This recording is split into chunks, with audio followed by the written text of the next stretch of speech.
On an all-new Dr. Phil, Backstreet Boy, drug addict. I fell into that party scene. I didn't know who I was anymore. Nick Carter tells all Do you blame yourself for your sister's death? in an exclusive interview. Why did you not go to your sister's funeral? I started to get blamed by the rest of the family. 3 of 5 children wound up involved with drugs. Why do you think that is?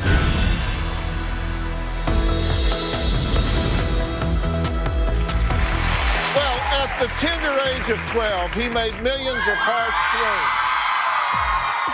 And young girls squeal when he joined an all-male singing group. You may have heard of the Backstreet Boys.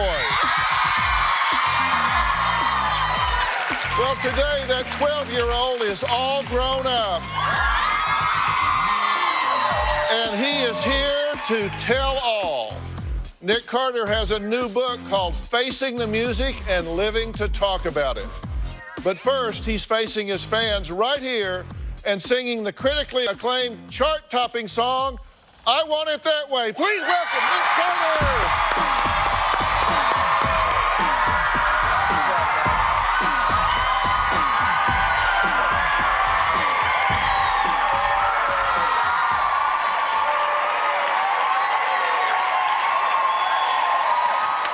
Thank you.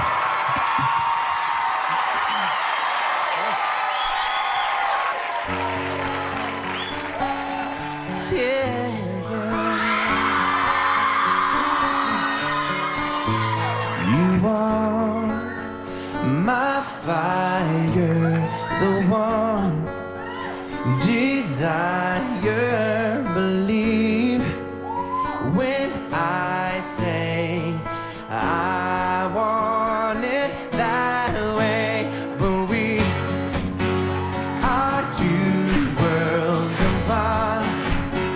Can't reach to your heart when you say that I want it that way. Tell me why it ain't nothing but a heartache.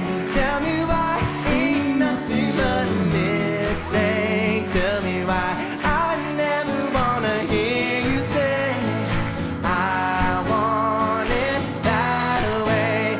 Am I your fire, the one desire? Yes, I know it's too late, but I want it that way. Tell me why it ain't nothing but heart. Tell me why ain't nothing but a mistake. Tell me why I never wanna hear you say I want it that way. Now I can see that we're falling apart from the way that it used to be.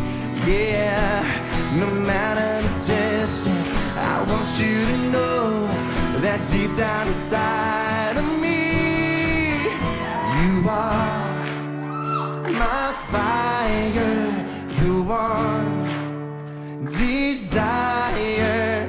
You are, sing with me, you got this. I said, ain't nothing but a heartache, ain't nothing but a mistake. I never wanna hear you say I want it that way. Tell me why. Tell me why. Oh yeah. No, I never wanna hear you say I want it that way. Tell me why. Say it with me. Tell me why. Come on. I never wanna hear you say I want it that way. 'Cause I want it that way.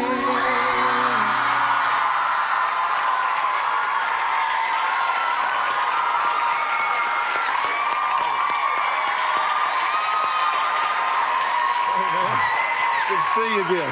How are you? Good, man. Good to see you. Hey, Sean. Good job, man. Thanks. Thanks. Thanks. Nick Carter. Wow. You guys, you all know this better than I do. That song was #1 in 25 countries. Can you believe it? Great performance. You haven't lost a step, man. Maybe I gained a couple. You still hit the high notes, the whole thing. Yeah, I got a one-man band tonight. Yeah. Today. Oh, Sean did a great Two-man, job. yeah, Girls two. are still squealing out there. I love that. Oh, that helps. So, what do I need to do so they do that when I come out here? Is it the black T-shirt? Is that what it is? Just scream for him. Come on. Yeah. That's what we gotta do right there. This will be my warm-up man. Now, Nick says he feels lucky for the opportunities he's been given, but says life in the spotlight hasn't always been easy. You guys take a look at this, then we're going to talk to this gentleman. Backstreet's back, all right. I met the Backstreet Boys when I was 12. We spent hundreds, thousands of hours, and for years we rehearsed dancing, singing, vocal lessons, practice. I want it that way. So by 1999, everyone knew who I was. I was hiding. I was definitely stressed out. It is definitely easy to fall into drugs, especially when you come from a family of drugs and alcohol. I was probably 15 or 16 when I started smoking weed. Then I moved to ecstasy. I tried Vicodins and oxycodones. I got addicted to those. And in 2004, I was really hard into drinking and drugs, and that's when I met Paris. Being around the socialite atmosphere is definitely a dangerous world. In 2005, I got my DUI. It was a joke at the time between my friends and myself. You would, wake up, not know who you woke up with, where you were at, scratches on your body, and try to remember what happened that night. That was probably one of the lowest points in my life that I ever hit. 2008, I was probably around 60 pounds overweight. I looked in the mirror, didn't even recognize my face. And I remember that my heart was hurting. I couldn't go to sleep, stressed out. Nick Carter was abusing drugs and alcohol so seriously that it actually led to a buildup of toxins in his heart. I got checked up by a doctor, and I found out that I had a drug and alcohol-induced cardiomyopathy starting to begin. It's a scary thing because it's also called the sudden death syndrome. I made that choice right there and said, I do not want to be this person anymore. And that's what you have to do. You have to find that moment in your life, that moment of clarity, and say, is this who you want to be the rest of your life? Or do you deserve more? I decided I deserved better. Well,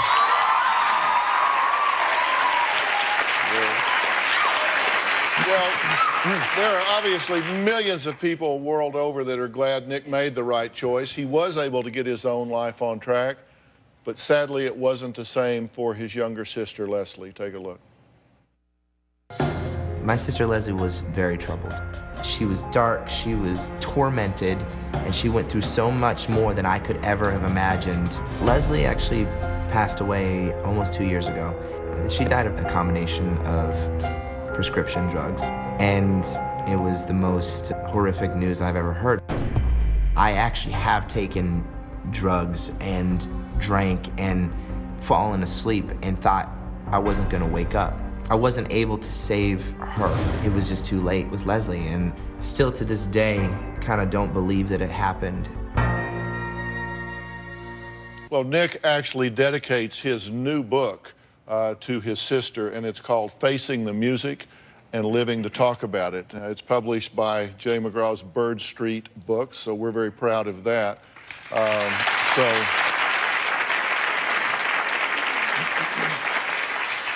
So Nick, why did you decide to do this book, and why now at this point in your career?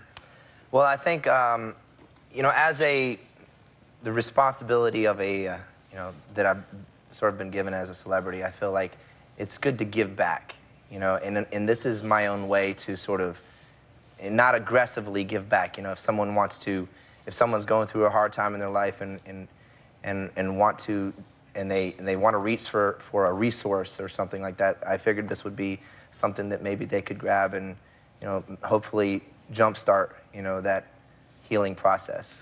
You know, we talked about this book or doing this book the last time you were here, course. and you made a sacrifice in doing this book because you use your life to talk about some things that are not flattering to you. Yes. I mean, you're very candid about that, and you know, I've obviously read the book and have different parts marked because you did a great job and it's very candid. Ask you straight up, you dedicate this book to your sister Leslie. Do you blame yourself in any way for your sister's death? I loved her, you know. It was really tough for me. Why did you not go to your sister's funeral?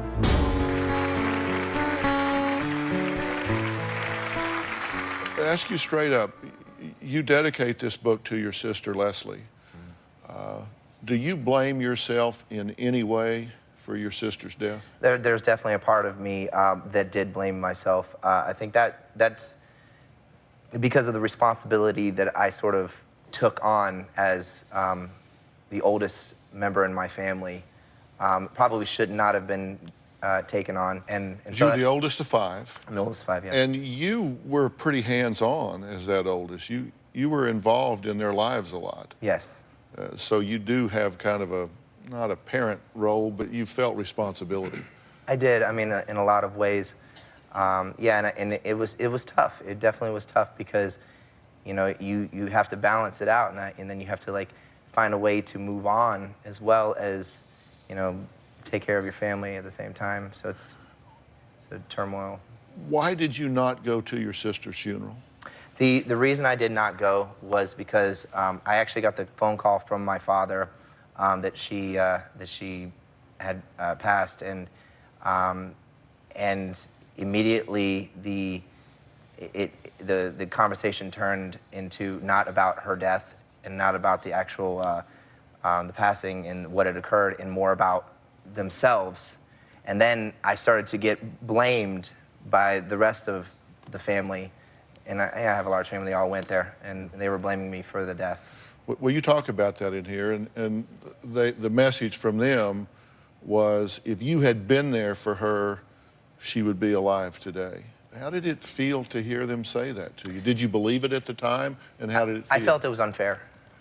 It was unfair, especially with all the things that I have done, and still to this day continue to do for them. I mean, I love my family like everyone loves their family, but then there comes a point when you really have to ask yourself, you know, are you helping them or hurting them?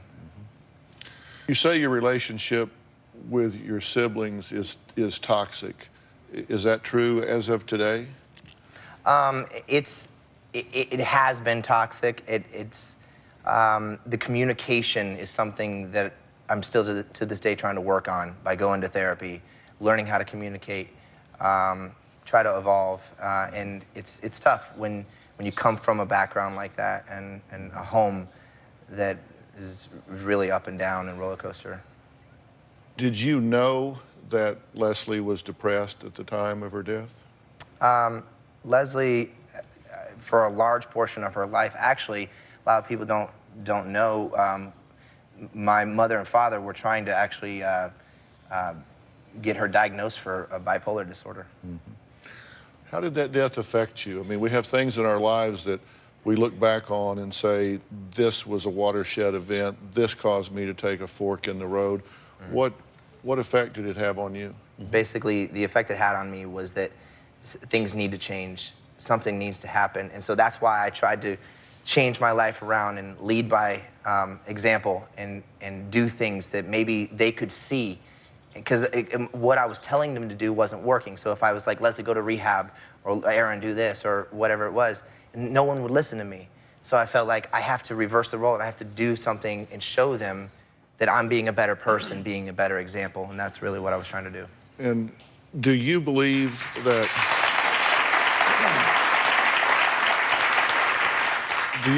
her death was intentional at her hand, or do you think it was an overdose, accidental overdose?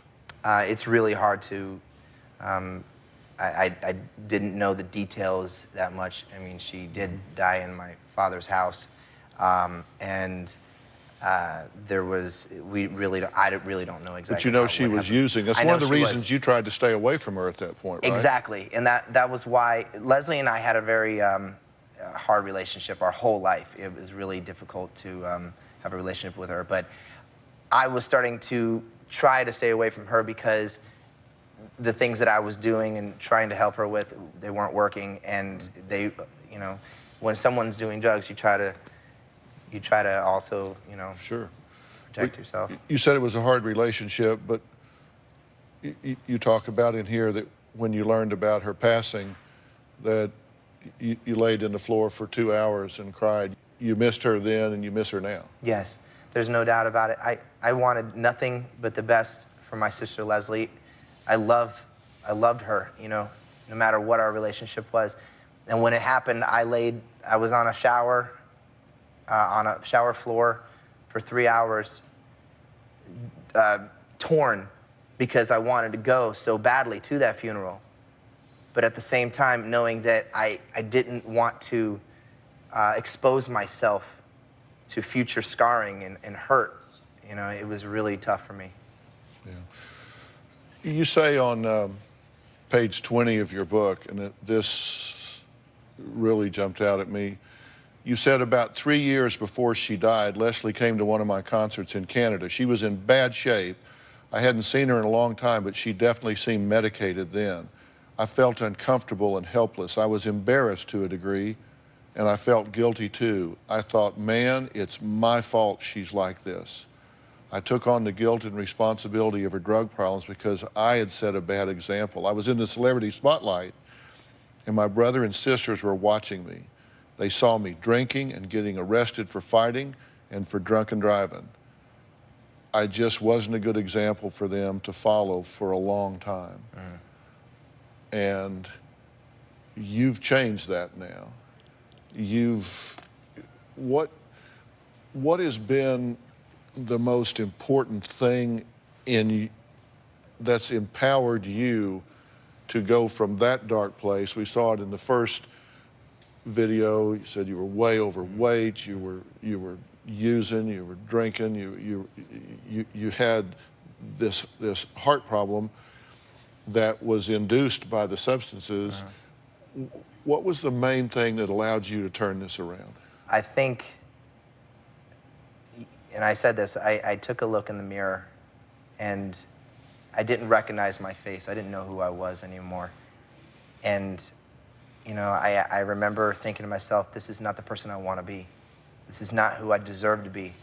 It's not, I deserve to have the best. I deserve to be the best that I can be as a human being on this planet. And I made that decision to turn my life around and to not live in misery, to not live in depression, to fight it. That's what I wanted to do. Well, next we're going to talk about what Nick did for his younger brother Aaron that he wished he could have done for his sister. We'll be right back.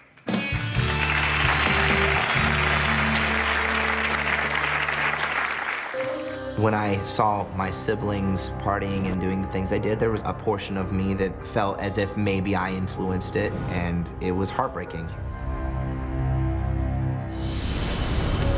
You ever thought about writing your life story, actually writing a book to help people? I want to write a book, and I will write a book.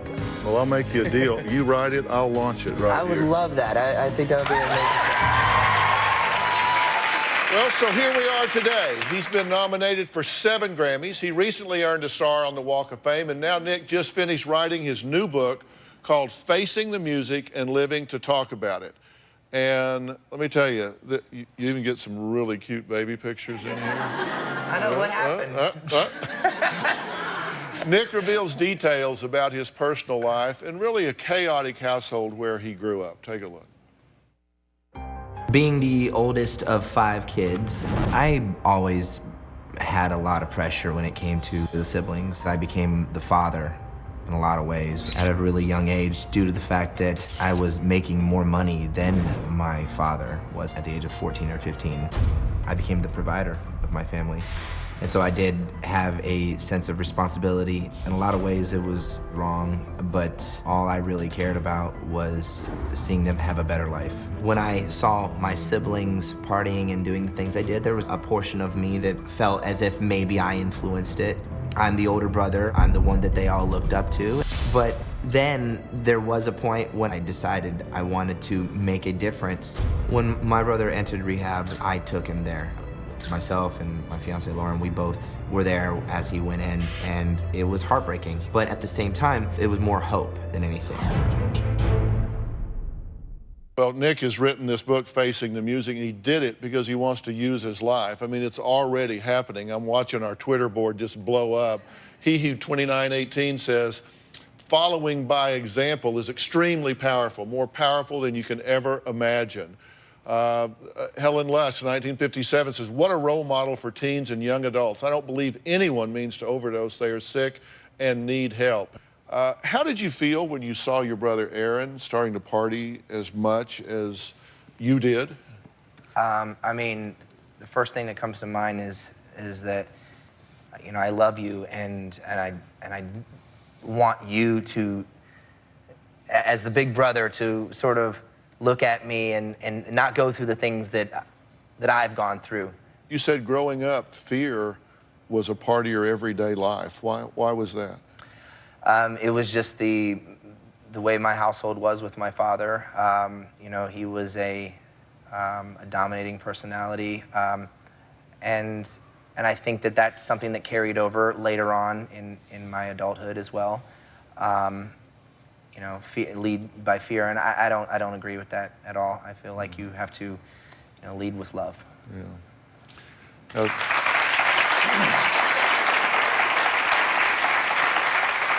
There were 5 children. 3 of them wound up involved with drugs. Why do you think that is? You know, you can, I mean, the reality of the situation is that where we come from and, you know, what we've been exposed to, I think really creates who you are in some ways. That doesn't mean you have to be that person the rest of your life, but obviously I think it stemmed from my household. So people know, and I'll give you this, I'm not going to give away too much of this book because it is a must read, and you want your kids to read this book, trust me. But in the book, you talk about, quote, the night of the zombies. Talk about that a little bit. Well, moving out to Los Angeles, you know, when we first started in the business with the guys, I jumped right into the party scene. It's dangerous, but when you're vulnerable and you're looking for love, you know, and also the old saying, misery loves company, you know, you kind of fall into it. And so I fell into that party scene pretty hard out here in Los Angeles, in Hollywood. Yeah. And there was that point where you looked up and it was like, my God, what's happening here? I mean, it actually scared you that night, right? Absolutely. Came out of a club, actually it was a studio, and I remember walking down the street early in the morning, you know, daylight outside, kids walking on the street with their, coming out of school, I mean, elementary school, and I'm passing them. And I felt like miserable, like a horrible person at that time, you know, trying to catch a bus, trying to find a way back home. And it was a real reality check for me. You have emerged from that, you've come out, you're doing exciting things at this point, and I think that's a message for everybody that you can come back from this. Tell us what you're working on now. Is you're working on a movie called Evil Blessings? Yes. I mean, there's so many things I'm doing right now. That's the exciting part about life. You know, if you could turn around and realize that you're capable of doing so many things, anything that you put your mind and your heart to. The Evil Blessings is one of the things I'm doing. It's an independent movie. So I'm still on tour with the Backstreet Boys, 20 years. You know, anniversary, brand new album with those guys. I'm doing a reality television show with VH1 based on, it's positive stuff based on my future with my fiance, Lauren. Yeah. So I'm excited about that. And we're gonna get married on the show. So stuff like that. Well, someone special is really proud of Nick and sent a message. Take a look at this. Hey Nick, it's your bro Howie here from the Backstreet Boys. I just wanted to personally reach out to you and congratulate you on the launch of your book. I've known you since you were 12 years old. I've seen you growing up right in front of my eyes, literally all your ups and downs. I'm just really proud of the guy that you've turned out to be. I know this book will actually be a big inspiration to a lot of people out there, as well as to me, bro, so congratulations. That's my dude right there. Yeah. That's my dude. All right, we got to take a break. Coming up, Nick has agreed to stick around to meet my next guest.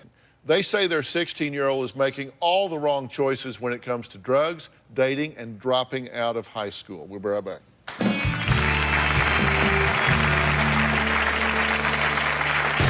David is an overweight, balding pedophile who is dating my daughter and getting her high. I called him a pedophile, and he said, yeah, I like him young. You have a 10-year-old in the house, don't you? David began to tell me that I would be lucky if he would be doing me. We should be doing the both of us at the same time. Tell me why ain't nothing but a heartache. Tell me why ain't nothing but a mistake. Tell me why I never wanna hear you say I want it that way. 'Cause I want it that way. Well, Nick Carter from the Backstreet Boys has a new book, Facing the Music, and he has been talking about his substance abuse, so I've asked him to stay and meet my next guest. Now, they wrote in begging for help for their 16-year-old daughter, who they fear could wind up dead. Take a look. My 16-year-old daughter, Valencia, has been expelled from 3 Catholic schools. She was supposed to start the 9th grade this year for the 3rd time. Teachers suck, students suck, just boring. Valencia has been skipping school, hanging out with boys, doing drugs. She smokes marijuana. She takes Klonopin, Xanax, and she likes Molly's. It's a mixture of ecstasy and meth. I get high about every other day or so. In July, Valencia stole my car in the middle of the night on 0 sleep and drove about 45 minutes away on a very deadly highway and got high. She's had no training, no driver's ed, no license, nothing. I have to sleep with my keys hidden, sometimes in my hand under my pillow, to keep Valencia from stealing my car at night. She only comes home when she's arrested, and as soon as I fall asleep, she's gone again. They have to call the police all the time to bring my daughter home. It's embarrassing. I'm not scared of the police. A couple of weeks ago, I had to chase Valencia down, and we had to tie her to a chair just so we could get her to her court appearance later that afternoon. She wants to do what she wants to do, when she wants to do it. The fear of being in jail doesn't worry her. Overdosing, there's no fear there. Valencia is heading down a path of destruction. I'm near certain I will bury my daughter. Well, in addition to drugs and dropping out of school, her parents say Valencia's boyfriend is making everything worse. Valencia is 16 and David is 25. David is pretty close to the best thing ever. David is an overweight, balding pedophile who is dating my daughter and getting her high. The only reason David is not in prison is because he waited at least 1 week after her 16th birthday to have sex with my daughter. I don't look at Valencia, she's 16. I mean, then it's bad because my baby sister's 17. It's like, oh my God, what am I doing? I don't like the situation, I don't like it, but I know I'm in love with her, I don't know what to do. You could swing a dead cat, find somebody better than him. David is funny, he's nice, sensitive, caring, wise. She could tell me that he reminds her of Jesus Christ and whatever. I don't care. Why would you want to know why your daughter's in love with a pedophile? One night when Valencia was grounded, I saw her on the phone. I grabbed it from her and said hello, and it was David. I called him a pedophile, and he said, yeah, I like him young. You have a 10-year-old in the house, don't you? David began to tell me that I would be lucky if he would be doing me. We should be doing the both of us at the same time. My husband then got on the phone. David said, I'm your daughter. There ain't nothing you can do about it. He goes, I can't wait to knock her up on purpose. So when you two are crying, trying to see your grandchild, I can laugh in your face. He was yelling at me, he was cussing me, and I just went off and said some raunchy things to him. Then he's talking about he's gonna burn the house down, firebomb the place. And I'm looking at Valencia like, you brought this piece of into my life. You're the reason for this. All right, well, I'm here with Nathan and JC and Valencia, and I've asked Nick to stay. You guys have been watching what's happened so far in the show, and, you know, we've talked a lot about what's gone on in Nick's life and his family and the drugs that he's been involved with. Are they right to be concerned about you? To an extent, yeah. How so? Because, oh my God. Sorry, can you repeat the question? Why do you think they should be concerned about you? Because they're my parents and I'm only 16. Yeah. Are you doing drugs? Yeah. What are you doing? Pot and mollies. Pot and mollies. And by mollies, you mean ecstasy. Yeah. Klonopin and Xanax. You're doing Klonopin and Xanax as well? Yeah. And where do you think this is headed for you? What do you think the result will be, the outcome? Bad. Rehab or homeless. It's just bad. You know, you listened to Nick's story talking about, I mean, this is a guy that had everything in the world going for him, hugely, massively famous, successful, money, time, smart guy, and he couldn't handle it. Do you think you can? I'm not I special. mean, what do you think when you know about this story because we've talked about it in advance? What are you afraid of when you hear her talking about what she's doing? Truthfully, when I see you and I look at you, you remind me of my sister in a lot of ways, and I think that, you know, if she was still here and given the chance that you have right now, you know, you could turn it around and do what she couldn't have done. That's what I think. What would you give if your sister had the second chance and she was sitting in this chair and we were all here right now? What would I that give? mean to you? I mean, I wanted the best for her. I wanted her to still be here. I wanted her to have the opportunity to see past the darkness. That's what I would give anything. I would give anything. Is there any other outcome here than disaster? The majority of the time, it's disaster. I just kind of don't really think about it. I just don't care. Do you think you're in control? Do you think that you can handle it? You think it's okay? What do you think? I just don't think I'll get addicted to anything and I'll be able to stop soon. I don't know, because I'm not doing anything that's like too addictive too often. Yeah. Except But she hadn't for been home in smoking. 5 weeks, right? I've seen her 2 times in 5 weeks when she was arrested and we had to come pick her up. Once for a hit and run while under the influence, and the second time, I forget why. She's been arrested 9 times since she started dating David 2 months ago. Never been arrested. 9 times and 19 police reports since May. Okay. You say she's been arrested 9 times. You say you've never been arrested? No, I've never been arrested. Never been put The in reason- handcuffs. Never. Because they don't do that to juveniles. They come, they write a report, they send you to court, and they take you home to your parents. You have absolutely been arrested. Do you think that hit and run, they just, cops were like, "Ah." Yeah, just go ahead. You were arrested. You're released to your parents because you're underage. You know, what I look at are risk factors. I mean, I look at things when people OD from drugs or they get in the car and kill themselves or somebody else, and you backtrack, you find that it doesn't just come out of the blue. There are risk factors that were occurring. I actually wrote down what I think is some of your questionable behavior, some of the things that I think constitute these risk factors. The first one is getting high daily. Do you do that? Not daily. Not really. I do every other couple days or so. I really don't do it often. Okay. You smoke marijuana. Yeah. Okay. You drink alcohol. Yeah. You're 16, so that's a crime. You drive under the influence, right? Yeah. Okay, so you've gotten drunk, underage, gotten in a car that wasn't yours, and drove drunk. Okay. You smoke cigarettes. You take prescription drugs that are not yours, right? You drive cars, but you have no license or permission. Correct? All right. You're sexually active. You had a miscarriage at 15? Yeah. Okay. You run away. You stayed in a drug house with about 30 people? No.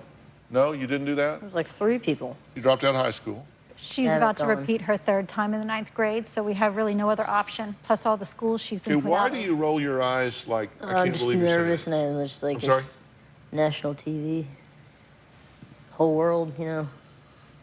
Yeah. What were you thinking we were coming out I don't here know. to I'm discuss? just nervous now. Are we What? here to celebrate your nervous. relationship? Yeah. You steal cash and credit cards from your parents? And it says violates curfew, but I mean, you don't even have a curfew. You're not even Right. there. Curfew. So those are risk factors. Is there any other outcome here than disaster? Majority of the time, it's disaster. Majority of the time. I just want to be sure you know what's at stake here. Because I know you're very young and I know you're very nervous, but I also know you're very smart and you're very talented.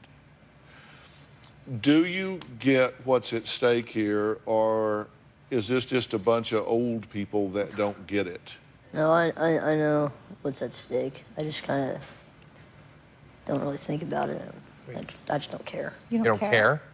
Is that what you're saying? What's the stake? Well, I mean, apparently you don't care because you continue doing the drugs? exact same things. Not just drugs. Just What your we're talking about. absolute We absolute taunt you disrespect until for your we're family, the blue in the rules, face about everything. siblings, everything, law, everything. Parents so often bring their kids in here and say, okay, fix my kid. You two have a lot to do with who she is. You know, the reason I asked Nick to stay is because of the similarities between the two. I mean, you guys are both from large, chaotic families with many siblings, from 5 in yours, 8 in yours. 9. 9. You've both had a sibling pass away. Nick's sister Leslie in 12 at age 25, and Valencia's brother Declan in 2011. He was 2.5 months old, and you did weed, alcohol, ecstasy, cocaine, Vicodin. You do weed, alcohol, ecstasy, Klonopin, naproxen.